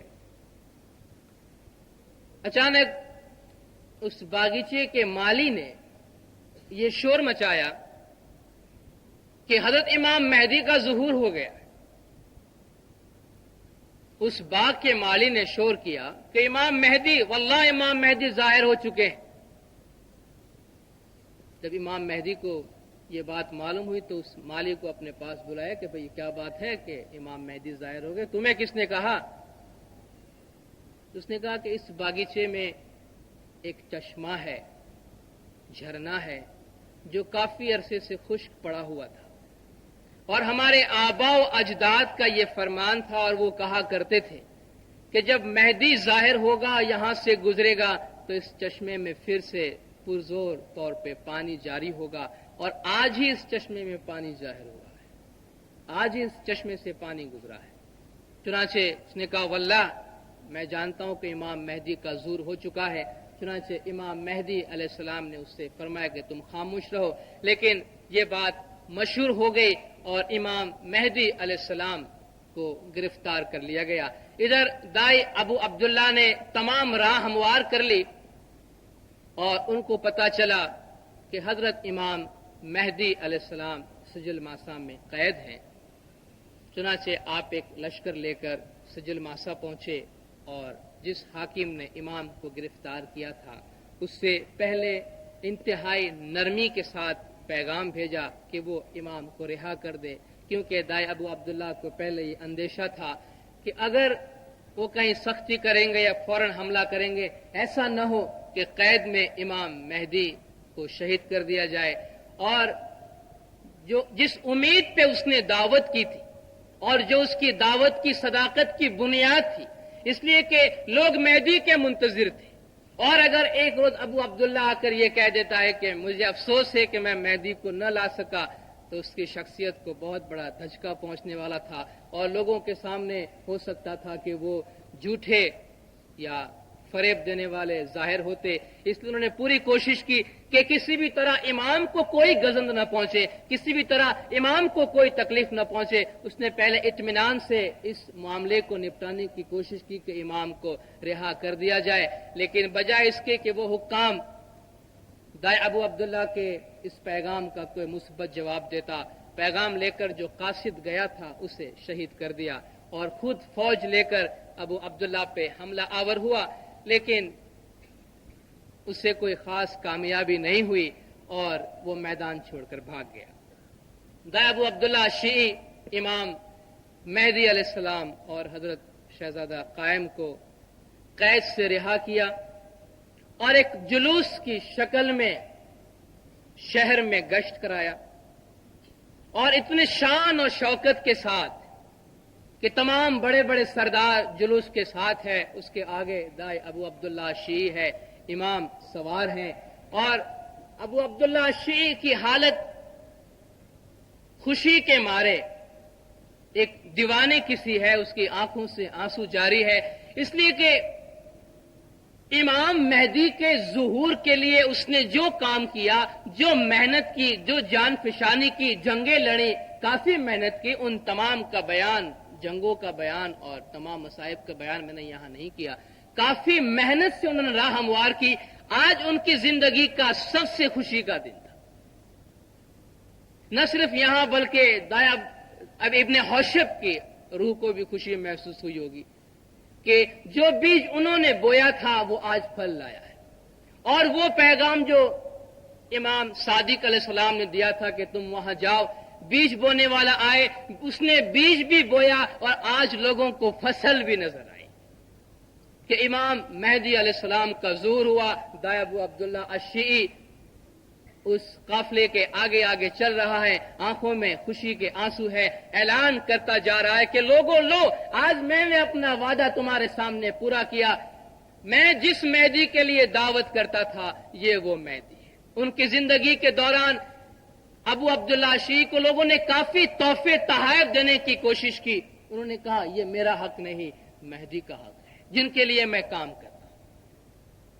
یہی مہدی ہے جن کے بارے میں پیغام دیا جا چکا تھا، جن کے بارے میں پیشن گوئی کی جا چکی تھی، اور آج امام مہدی آپ کے سامنے ظاہر ہے، اور جاء الحق وزهق الباطل، حق آ گیا اور باطل ختم ہو گیا۔ تمام شہر نے امام مہدی علیہ السلام کی بیعت کی، امام کچھ عرصہ وہاں ٹھہرے اور وہاں سے امام رقادہ تشریف لائے، اور رقادہ کو امام نے اپنا دارالخلافہ بنایا۔ کبھی کبھی ہماری تاریخ میں ہمیں کچھ ایسی مثالیں دیکھنے ملتی ہیں، چونکہ تاریخ محض اخبار کی طرح پڑھ جانے کی کوئی چیز نہیں، بھلے ہم کہانی کی طرح ہی سنیں، لیکن اس میں نصیحتیں ہوتی ہیں، اور بعض اوقات ایسی باتیں نظروں کے سامنے سے گزر جاتی ہے کہ جسے ایک کڑوی دوائی کے طور پر ہمیں قبول کر لینی پڑتی ہے۔ آپ نے دیکھا کہ دائی ابو عبداللہ الشیعی نے مغرب میں سارا کام کیا، امام مہدی علیہ السلام آئے، اور آتے ہی تمام حکومت کے کام کاج امام مہدی علیہ السلام نے اپنے ہاتھ میں لیا، اس لیے کہ دائی ابو عبداللہ نے امام کے لیے سارا کام کیا، اور دائی ابو عبداللہ نے برضا و رغبت انتہائی خوشی کے ساتھ حکومت کے تمام کام کاج، تمام دولت جو انہوں نے جمع کی تھی، امام مہدی کے سپرد کر دی، اور امام مہدی حکمران ہو کر ظاہر ہوئے۔ ابو عبداللہ شیعی کے بھائی ابو العباس جو ان کے ساتھ اس کام کاج میں شریک تھے، اور کچھ عرصے کے لیے دائی ابو عبداللہ کی غیر حاضری کی وجہ سے جب وہ رقادہ سے باہر گئے تو انہیں حکومت کا کام کاج سونپا تھا، تو انہیں ذرا حکومت کا مزہ آ گیا تھا۔ جب امام نے سب کام اپنے ہاتھ میں سنبھالا تو ابو العباس کے دل میں آہستہ آہستہ امام کے لیے کچھ حسد پیدا ہوا۔ اس نے پہلے اپنے دل میں بات رکھی کہ یہ کیا بات ہے، سارا کام ہم نے کیا ہے، سب کچھ ہماری محنت سے ہوئی ہے، اور میرے بھائی کو دیکھو سب اٹھا کے امام کے حوالے کر دیا، اب اس کے ہاتھ میں کچھ بھی نہیں رہا ہے۔ اس کے دل سے چنگاری اٹھی اور بات بڑھتی گئی، کچھ سرداروں سے بات کی، اور پھر دائی ابو عبداللہ شیعی سے بات کی دبی آواز میں کہ بھائی یہ کیا بات ہے، ساری محنت ہم نے کی، کس طرح ہم ان بربروں پہ قابو پائے، کس طرح ہم نے زمین کو ہموار کیا، کتنی محنت اور مشقتیں ہم نے برداشت کی، جان کی بازی لگا کر ہم نے کام کیا، اور آپ نے سب کچھ امام کے حوالے کر دیا، آپ کے پاس کچھ بھی نہیں ہے، اس پر تو آپ کا حق ہے، یہ حکومت آپ کو ملنی چاہیے، اور ہم امام مہدی علیہ السلام کو درمیان سے ہٹا دیں گے، اور آپ کو یعنی ابو عبداللہ الشیعی کو ہم خلیفہ بنائیں گے۔ ابو عبداللہ کو یہ بات بہت ہی ناگوار گزری، اور اس نے اپنے بھائی کو بہت ٹوکا اور بہت روکا، لیکن اس کے سمجھ میں بات نہیں آتی تھی، اور یہ بات بڑھتی گئی۔ قبائل کے درمیان، سرداروں کے درمیان یہ بات بڑھی، اور حضرت امام مہدی علیہ السلام کو اپنے جاسوسوں کے ذریعہ ساری خبر ملتی رہی۔ دائی ابو عبداللہ الشیعی درمیان میں معلق رہ گئے، ایک طرف بھائی ہے،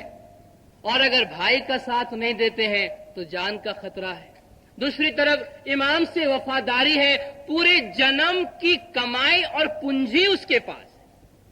کہ میں نے جو کچھ کیا اپنے زمانے کے امام کے لیے کیا، اور آج میرے دل میں یہ کیا بات ڈالی جا رہی کہ میں حکومت امام سے واپس لے لوں۔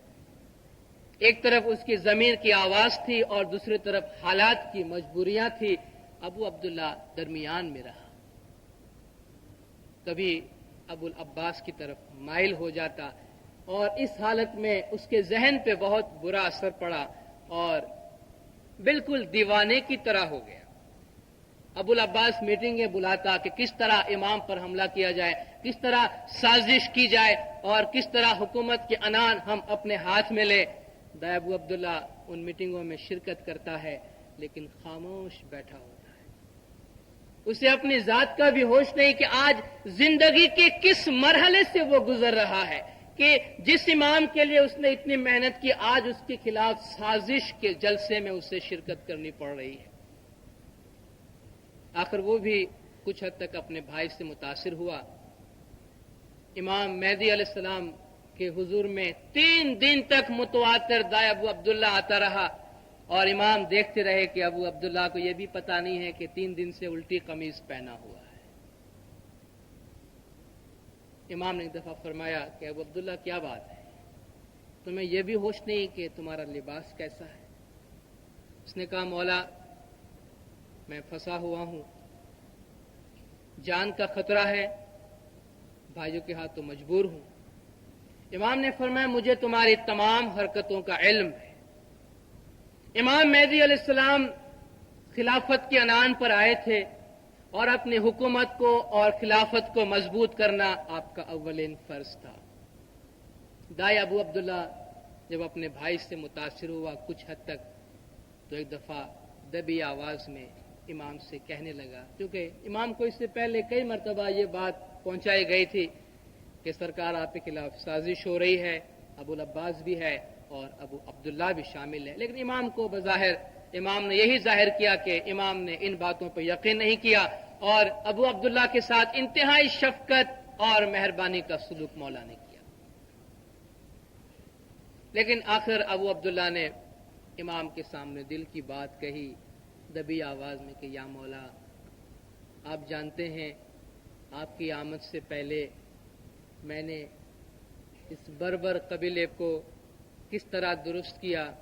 یہ کیسے لوگ تھے، ان پر میں نے کس طرح قابو پایا اور میں نے کتنی محنت کی ہے ان پر، آج آپ ان کو انعام دے رہے ہیں، ان پر نوازشیں کر رہے ہیں، سرکار یہ لوگ بگڑ جائیں گے، یہ میرے ہاتھ کے پالے ہوئے ہیں، آپ ایسا کریں کیونکہ آپ بادشاہ ہیں، آپ خلیفہ ہیں، آپ کو تو آرام کرنا چاہیے، آپ کام کرتے ہیں ہمیں اچھا نہیں لگتا، آپ حکومت ہمارے حوالے کریں۔ میں جس طرح ان کے ساتھ سلوک کرتا رہا، جس طرح ان پہ قابو پاتا رہا، میں ان پر اسی طرح قابو کرتا رہوں گا، اور سرکار کام کرتے ہیں یہ ہمیں اچھا محسوس نہیں ہوتا۔ خداوند نے یہ ساری باتیں سنی اور آپ نے یقین کیا کہ ابو عبداللہ کے بارے میں جو کچھ کہا جا رہا ہے وہ بھی صحیح ہے۔ چنانچہ امام نے فیصلہ کیا کہ اس بغاوت کو کچل دینا چاہیے۔ چنانچہ امام کے فرمان کے مطابق، امام کے حکم کے مطابق دائی ابو عبداللہ الشیعی اور ابو العباس کو اس وقت قتل کر دیا گیا جب وہ امام کے دربار میں داخل ہو رہے تھے۔ ایک اتنے بڑے دائی جنہوں نے اتنا شاندار کام انجام دیا،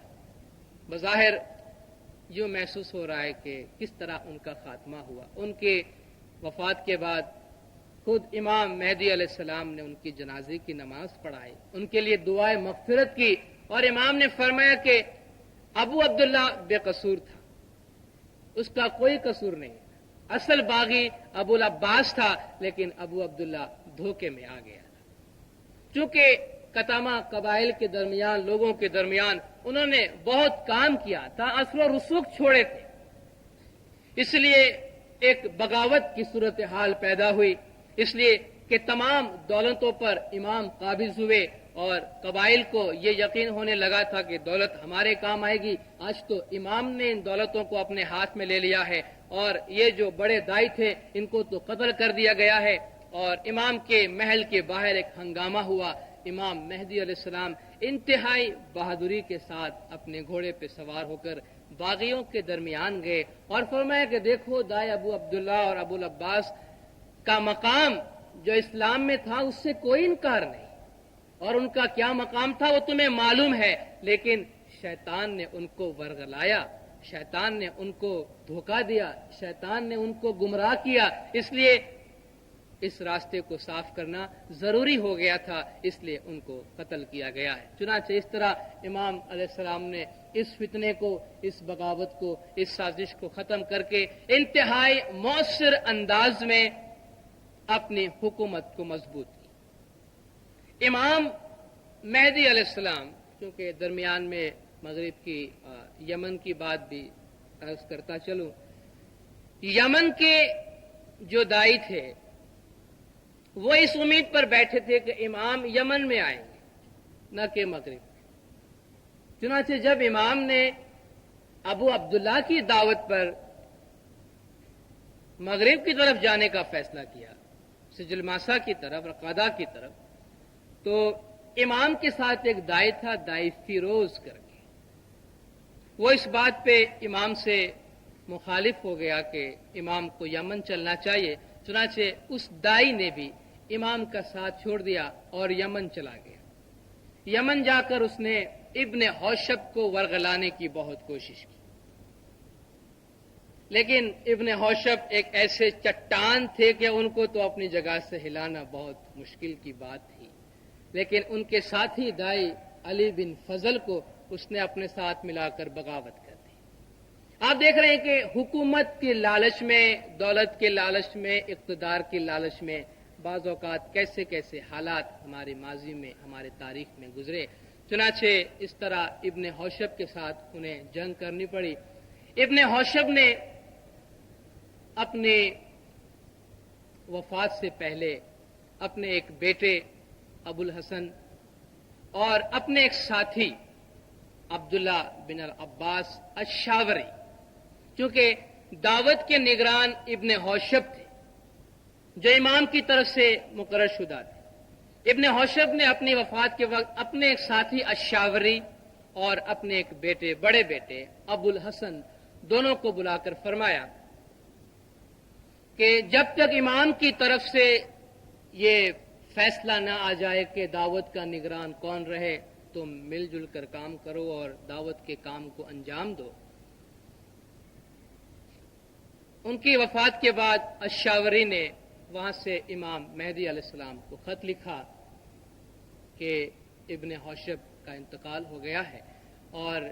ان کی جگہ میں دعوت کی نگرانی کر رہا ہوں، امام کی طرف سے اگر حکم آئے یا کسی اور کو مولا مقرر کریں گے تو وہ سر آنکھوں پہ ہوگا، امام کی طرف سے نئی مقرری آنے تک میں اس کام کو انجام دوں گا۔ چنانچہ امام نے اس خط کے جواب میں الشاوری ہی کو دعوت کے اس کام پہ مامور کیا، جس سے ابن حوشب کے بڑے بیٹے ابو الحسن کو یہ بات ناگوار گزری۔ چنانچہ وہ امام سے ملنے کے لیے امام مہدی کے پاس آئے اور وہاں آ کر انہوں نے یہ مطالبہ کیا کہ میرے باپ کے پاس جو دعوت کا کام تھا وہ مجھے ملنا چاہیے،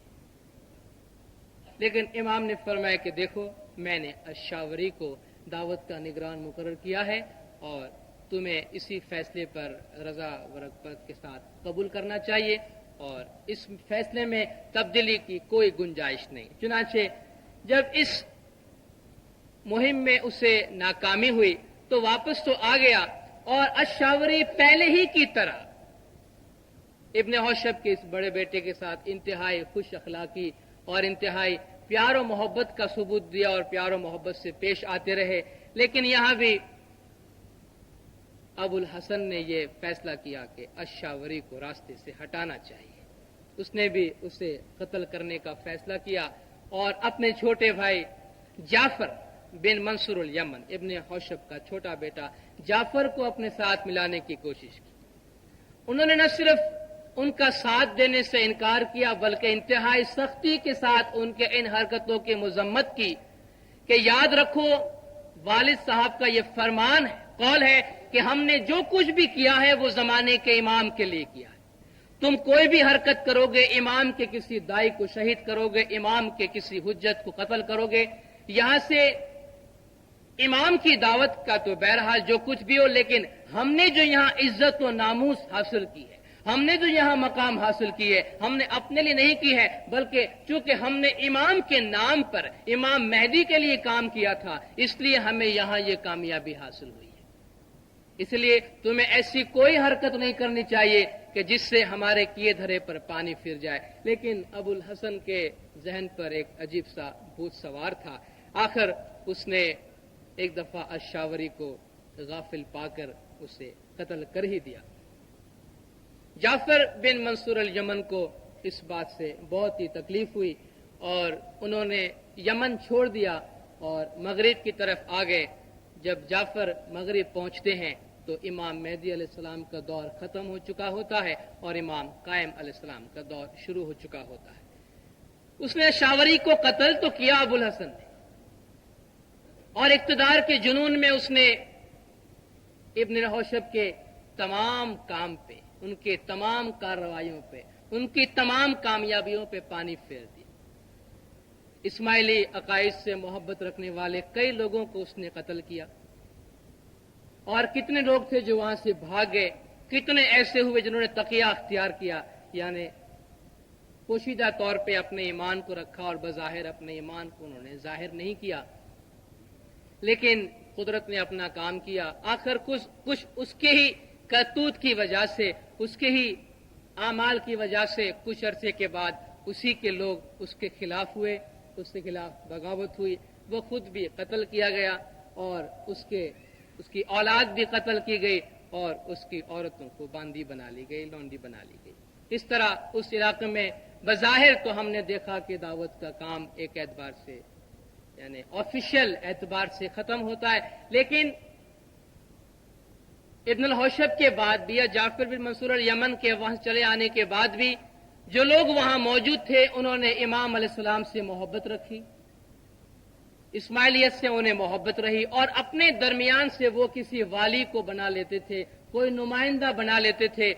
جو امام کے ساتھ خط و کتابت کرتے تھے اور امام سے انہیں رہنمائی اور ہدایت حاصل ہوتی رہتی تھی۔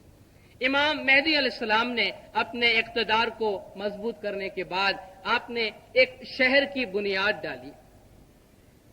آپ نے ایک شہر کی بنا رکھی، آپ نے حکم دیا کہ ایک شہر بنایا جائے اور اس شہر کا نام آپ نے مہدیہ رکھا۔ اس شہر کے لیے امام نے فرمایا کہ اسے ہو سکے اتنا مضبوط کیا جائے، بہت مضبوط فصیلیں، مضبوط دیواریں بنائی گئی، اندر عمارتیں بنائی گئی، مکانات، مضبوط مکانات بنائے گئے، پانی رکھنے کے لیے ذخیرہ بنائے گئے اور غلہ رکھنے کے لیے، خوراک رکھنے کے لیے بہت بڑے بڑے ذخائر بنائے گئے۔ اور امام نے فرمایا اس عمارت کی اور اس شہر کی تکمیل کے بعد کہ میں صرف ایک گھڑی کے لیے اتنی محنت کر رہا ہوں۔ امام مہدی فرماتے صرف ایک ساعت کے لیے، ایک گھڑی کے لیے میں نے سارے جتن کیے ہیں، اور اس عمارت کے اور اس شہر کے بن جانے کے بعد اب مجھے فاطمی خلافت کی تحفظ کی جانب سے اطمینان ہو گیا ہے۔ چنانچہ جب دیواریں بن گئی تو امام نے ایک تیر انداز کو حکم دیا کہ تم مغرب کی جانب ایک تیر پھینکو۔ چنانچہ اس نے ایک تیر چلائی جو عیدگاہ تک، یعنی اس شہر سے قریب عیدگاہ تک جا کے وہ تیر پہنچا۔ امام نے فرمایا دیکھو صاحب الحمار یہاں تک پہنچے گا۔ صاحب الحمار یعنی ابو یزید خارجی جو دجال کے نام سے بھی مشہور ہوا، جو طوفان کی طرح اٹھا اور تہلکہ مچاتا ہوا، توڑ پھوڑ کرتا ہوا خلافت کی طرف بڑھا، اس مہدیہ تک آ پہنچا تھا، اس مقام تک جہاں امام نے تیر انداز کو حکم دیا تھا اور تیر پہنچا تھا۔ امام نے فرمایا ابو یزید خارجی صاحب الحمار یعنی گدھے والا، اس لیے کہ وہ گدھے پہ سوار ہو کے چلتا تھا، اس لیے اسے صاحب الحمار کہتے ہیں، کہ وہ یہاں تک پہنچے گا۔ اور بعد میں ایسا ہی ہوا جس کا ذکر امام قائم علیہ السلام کے دور میں آئے گا کہ اس نے حملہ کیا، اور اس حملے کے دوران شہر مہدیہ نے امام قائم علیہ السلام اور ان کے ساتھیوں اور اسماعیلی حکومت کی تحفظ کے لیے اتنی امداد دی کہ جب وہ حملہ ہوا باہر سے تمام سپلائی بند ہو گئی، اور اندر امام قائم علیہ السلام اور ان کی افواج کے لیے کھانے پینے کے لیے مصائب ہو گئے کہ لوگوں کو بھوکوں مرنے کی نوبت آئی۔ اس وقت امام نے فرمایا کہ یہ جو گودام بنائے گئے تھے اب ان کو کھولو۔ چنانچہ ان کو کھولا گیا جس میں کھانے پینے کے سامان موجود تھے، اور ان سے انہوں نے نہ صرف اپنی جان بچائی بلکہ وقت آنے پر وہ حملہ بھی ختم ہو گیا اور پھر امن و امان برقرار ہو گیا۔ لیکن مولا نے فرمایا تھا کہ صرف اس گھڑی کے لیے کہ ابو یزید خارجی کا حملہ ہوگا، اور اگر کوئی محفوظ مقام ہمارے لیے نہ ہوا تو اس حکومت کا خاتمہ ہو جائے گا. اس لیے امام نے دور اندیشی کرتے ہوئے اس کی بنیاد رکھی تھی، اور جس کا ذکر انشاءاللہ آئندہ لیکچر میں امام قائم علیہ السلام کے دور میں آئے گا. آج کا لیکچر یہاں ختم ہوتا ہے. یا جی آتی آدے نہ تینے اے مجھا مانگو اے مولا مارا بنتی سونے نے چیت دے جو یا